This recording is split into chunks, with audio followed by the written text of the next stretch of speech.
Well, thanks again for the invite. It's an honor to be presenting a little bit of my work today. I'm here as an educator, I would say, but I would today present the work, my own research work into the digital of the past 20 years, compressed into 20 minutes, so to speak.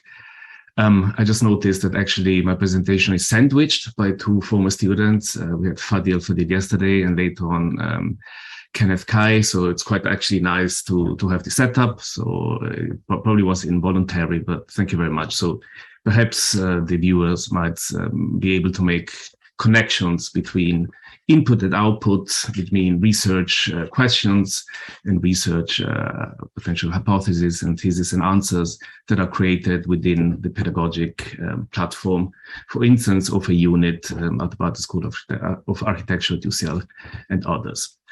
So without further ado, I'd like to talk a little bit about post-digital architecture today. And what now? The questions, I will not answer it. I will actually pose it and leave it up for grabs at the end.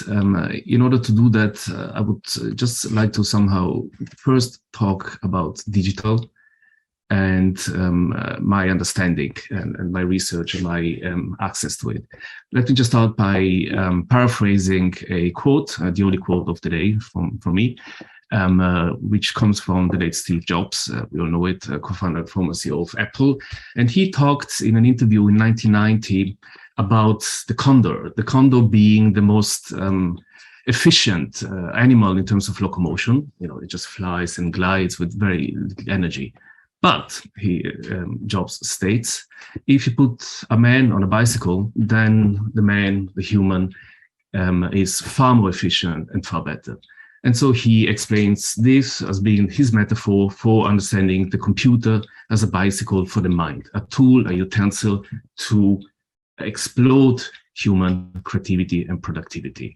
And I'd like to believe that, and hence I did embrace digital quite early on as a student already in 1995. And I do believe that it's a bicycle for the mind, actually even more. And it's the way I discuss it, and I discuss it with students, with researchers and peers. It's never really about the technology or the technologies or the techniques or the tools, but actually this aspect of augmentation of the mind, which means of understanding theoretical paradigms for architecture and in architecture that might help the discipline to progress and to advance.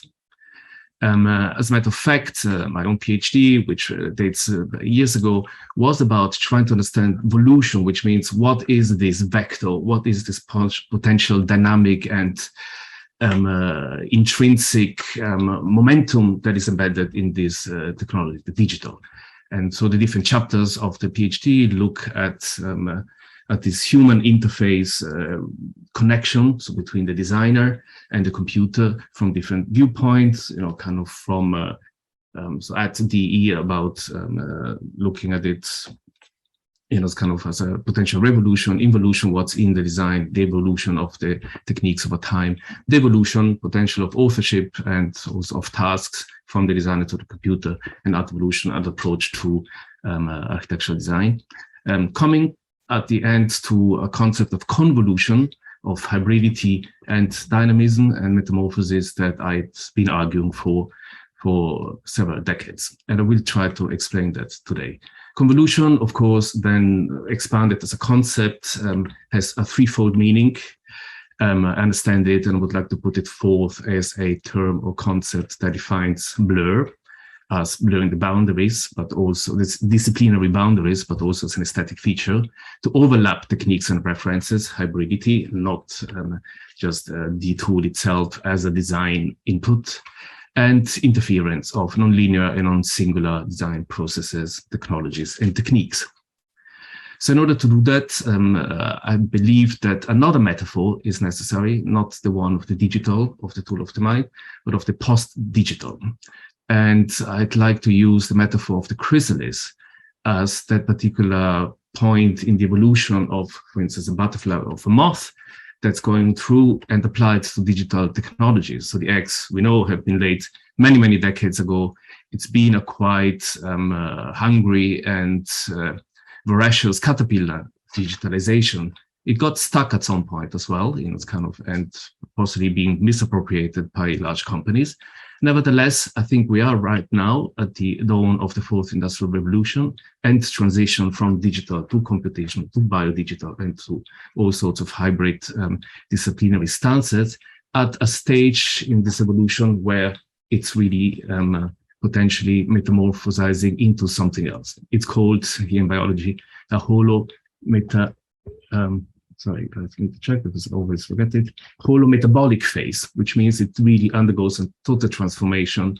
And potentially, I believe that also we are observers and hopefully also agents in this metamorphosis from the caterpillar digital, let's say, to the butterfly digital. So the post-digital, it's a concept that is not new. It's been coined in the year 2000 by sonic artists, hence by a musician, King Cascone. And it was a reflection and a criticism of the perfection and the crispiness and the truthfulness of the digital in music. It was arguing for noise, for glitch, for all these kind of aspects, and to regain certain creativity within a tool, within a discipline of music that he thought was lost. In architecture, it's a totally different condition. We've been researching this with a team at the University of Innsbruck for the past 3.5 years, and it's coming out as a series of publication. In a nutshell, I can say that there's different understanding of the post-digital. There's a post-minus digital, which is a stance that sees this agency to be something anti-digital and going back to a richer understanding of, it's kind of using hand tools and so on to design architectural proposals. Or there's a post, which means post plus digital, which is an evolution of the digital. And I'm definitely an advocate of the latter.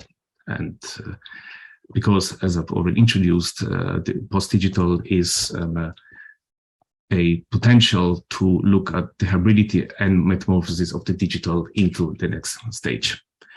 How can this be identified? How can it be actually explained, potentially illustrated? I will attempt this by looking at two particular positions, the one or strategies, mixing up and scaling up the digital into the next level. So I've retrospectively and in hindsight, I saw that the work I've been doing since 2000 during the PhD and so on was always about trying to elevate kind of a digital entity into something more to augment it, so to speak. I will go through now different possibilities, which I identified as augmentation of dimensionality. So we start from the 1D, from the very simple dot. If you actually look and zoom at it, as we can see that it's not a non-phenomenal entity. It's got properties, it's got space, it's got tectonics, it's got architecture. And if you look at the pixel, an electronic, a digital dot, we actually see there's a lot of information there that could be extracted from something that's potentially misunderstood as being of zero value. And beyond point cloud, so I tried, and this is the very first drawing that I did in my PhD, to work on dots that actually were unclear, that were through the blurriness somehow pushed into the background of the digital medium. And the blurriness of these drawings that are purely digital in a sense, because the blurry, they provoke a physical and bodily reaction in your eyes, so the lens starts to focus, and so on and so forth. So I thought it was actually something that gave the digital a property that the potential hand drawing could not do. It also worked really well with kind of bad resolution screen in a sense. Pixel had particular viewing angles. So by looking at this particular drawing from different viewing angle, it's kind of evolution. The drawing changed properties, and it even became holographic because it was able to escape the flatness of the screen. This brought upon a concept of blur that then I used also as an architectural feature for model making and real material choices. What if the dot though is actually, it kind of has physical values? So we know that we now can control computationally potentially every single scent cone in a large 3D print, and hence also, it's kind of the dot as a potential way to create within this digital understanding larger architectural strategies. So can we also upgrade two-dimensionality to 2.5 dimensionality? Yes, I think I was quite critical and still am about the line as the major code or the major tool of codification of architecture, usually regarded as a division line. So it divides materiality, it divides spaces, and potentially also divides people. What if through a digital manipulation, the line is not a boundary, but actually it becomes architecture, becomes the field of interaction. It starts having metadata, but also architectural spatial data, still being two-dimensional. That's developed into this concept that published also as two-dimensionality, and that allowed 2D drawings to gain a more spatial resolution. Again, digital, because I think these are not qualities that one can extract and produce, in my opinion, by non-digital drawings. So here's the evidence. As you can see here, it's not a Photoshop file, but it's a really vector lines. So actually cut or quantitatively accessible and evaluationable, that's not the word, but drawings. On the right, the software, although it's 2D, due to the complexity of the individual entities, needs to build up the drawing layer per layer. And this is a screenshot actually of over 20 years ago, but even much more powerful computers these days have not gained velocity in building up these drawings. So there's an essential complexity and convolution in this that I believe as being a interesting digital asset that one could explore. Another feature of these drawings not being paintings or photographs, obviously pixel-based pixel on the screen, if they're created by geometries and by vector, is that when you zoom in, more space unfolds to the viewer. So it does not lose resolution and complexity, but it actually gains.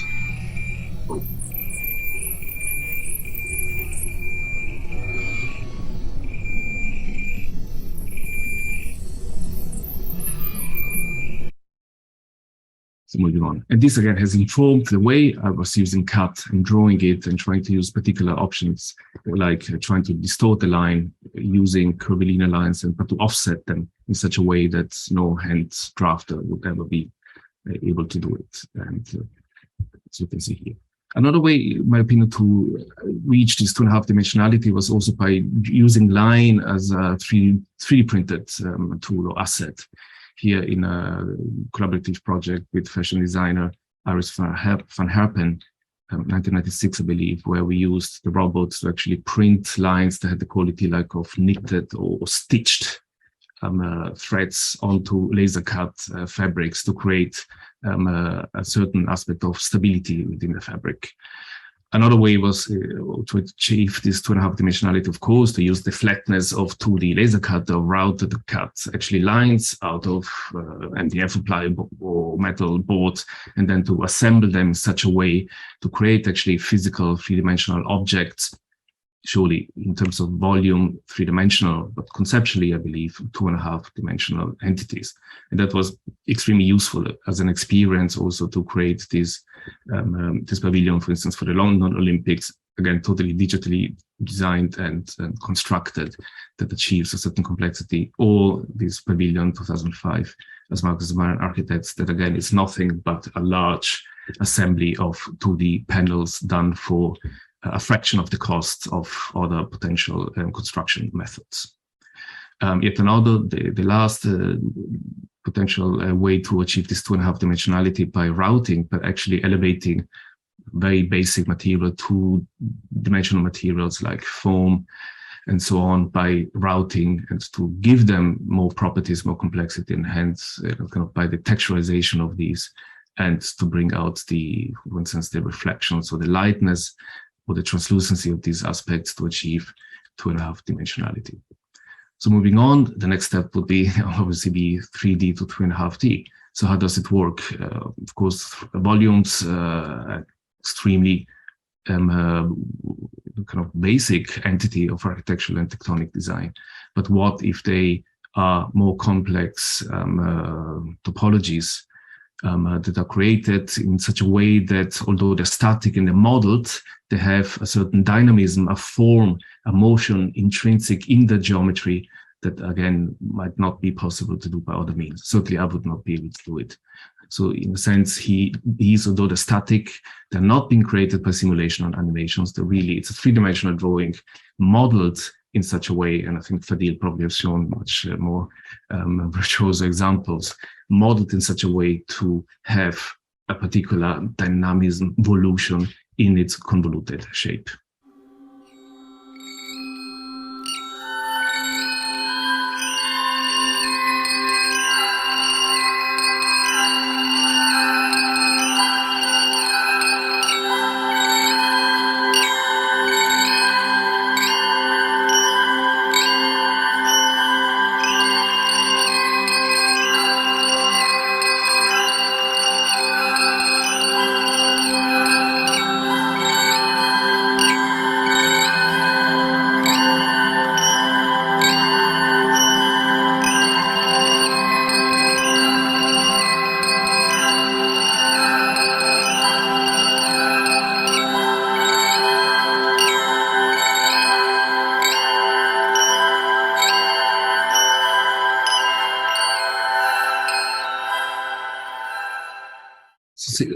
Quite similar experience, I would say, of the 2.5-dimensional drawings, but now with the added dimension of the volumetric three-dimensionality.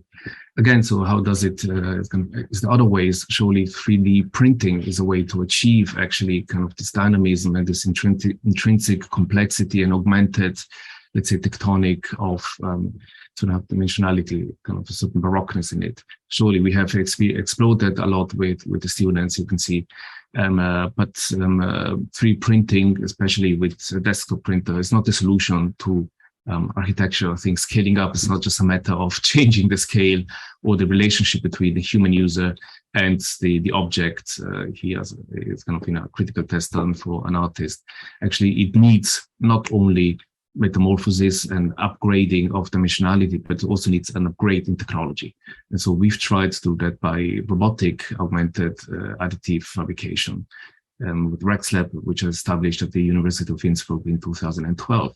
There we've been involved in really conscious processes of hybridizing robotic fabrication with crafts and crafting and other disciplines, and in the attempt to also allow this technology of 3D printing to evade the constraints, let's say, of the model as a representation of a larger thing towards a prototype. And so here, in collaboration with the Bell Foundry, that had actually not changed the processes for 500 years by including Bell palette into the energy. Carving the robot that allows the space to move and move the main the conflict to achieve something that again, it's kind of, in my opinion, is a hybrid digital thinking. On a larger scale, through industry partners of trying to evolve the potential of concrete, for example, through 3D fabrication. As you can see here, the porosity and the lightness of a potential concrete structure that, again, would not be possible to be done by usual casting in situ concrete strategy. So of course, the scripting and the simulation and so the digital, let's say, legwork that needs to be done at the back is essential to the aspect of that. But I would like to believe that it's also mostly, in my opinion, it's a cultural, it's a design, and it's an aesthetic, and it's a process of upgrading a paradigm through these technologies rather than actually having the design as a mere illustration of what these technologies can do.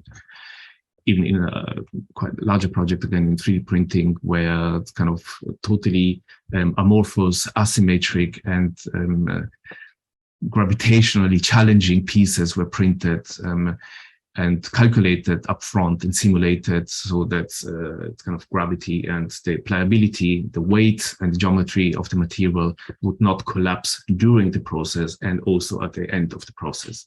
So the digital is an essential tool to allow this. Again, these have particular shapes and forms that, in my opinion, have a intrinsic dynamism in it. Here, for example, a representation of group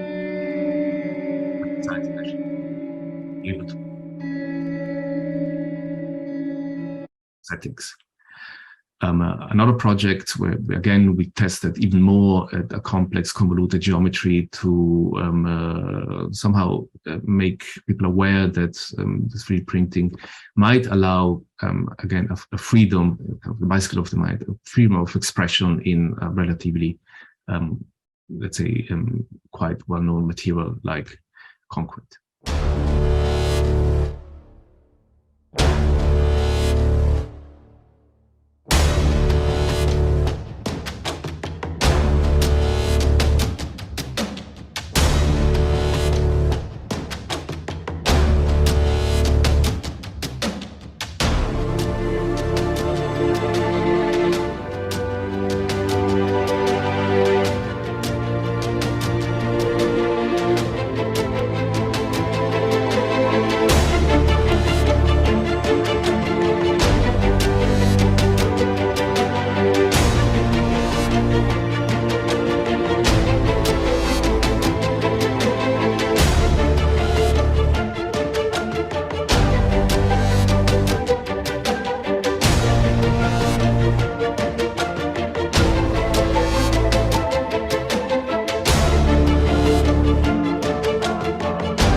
And of course, the process of mixing and hybridizing goes on, trying to use different materials. Here, for example, soil, so totally biodegradable. After the 3D printing, you can actually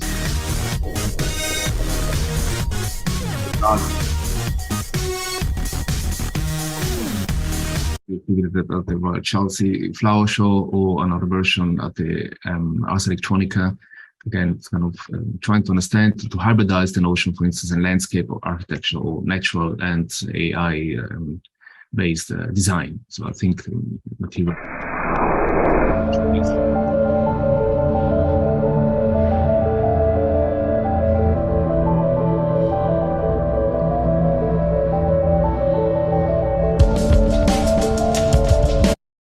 I just skip to the next one. Oh, the last one here from this September, where we just use recycled bottles actually to 3D print new environments for plants and nature to thrive within a more intrinsic and interesting relationship between the two domains, the artificial and the natural.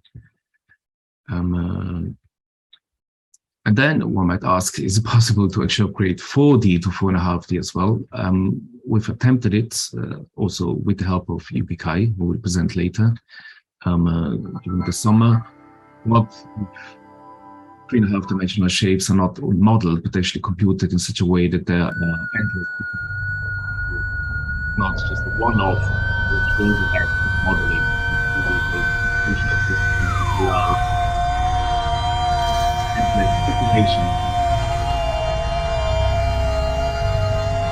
And then there's potential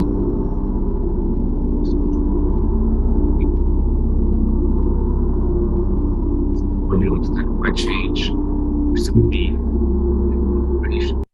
performativity and so on, to augment not only this notion of dynamism, but also of real animation and mobility or motion or performativity as well. So again, together with Kenneth in the summer, the attempt to create a NFT table, actually endless variation of one script that produced, in this instance, 1080 iteration, each of them visible as 3D objects, to a total of over 300,000 renderings. Obviously, not something that you will be able to do by hand. In terms of material, a potential 4.5-dimensional shape would be these, we call them robotic foamed structures, done also in a workshop at UCL years ago for the smart geometry.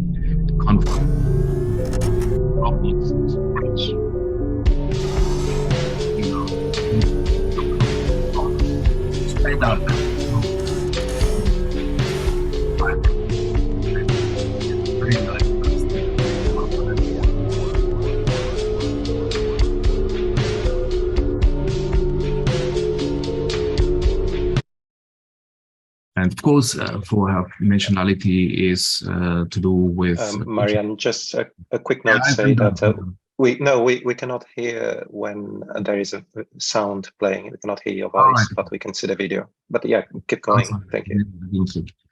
Okay, obviously virtual reality and augmented reality and mixed reality is now a potential way to really actually not only have simulated and animated domains of interaction, but with with an augmented dimensionality of interactivity, potential change of perception through emotions and all of it, because there's a lot of research going around.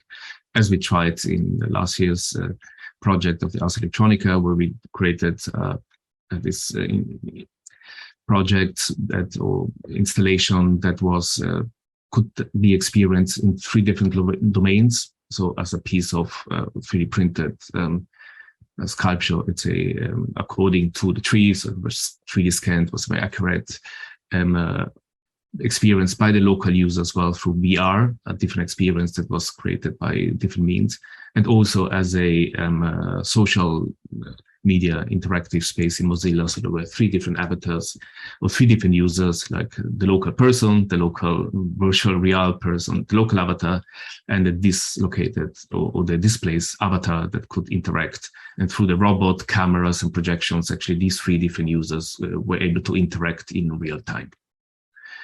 And last but not least, a way to potentially elevate also, let's say, a text, a script, a prompt through AI to an image, as we all know. And I've done a little test in the last month or so, just to ponder about, for instance, Canaletto's, Capriccis of Venice. Obviously, it's kind of a very recognized city. And through AI, it's actually possible, a little bit like Canaletto did, kind of to represent it in virtually different Venices. So you can make it bloom, you can make it freeze. Through AI, you can actually also make it die if you want to, and use this powerful tool, for instance, of Midjourney, actually to engage with a non-digital process, computational or post-digital, in my opinion, actually to use it as a way also to easily illustrate potential problems. So it might allow a designer to communicate in a much more immediate way. And so just try to do it. There would be a little movie here to show a few, but I think I've run over my time. And so I'll just probably skip to the final slide. And thank you all for your attention.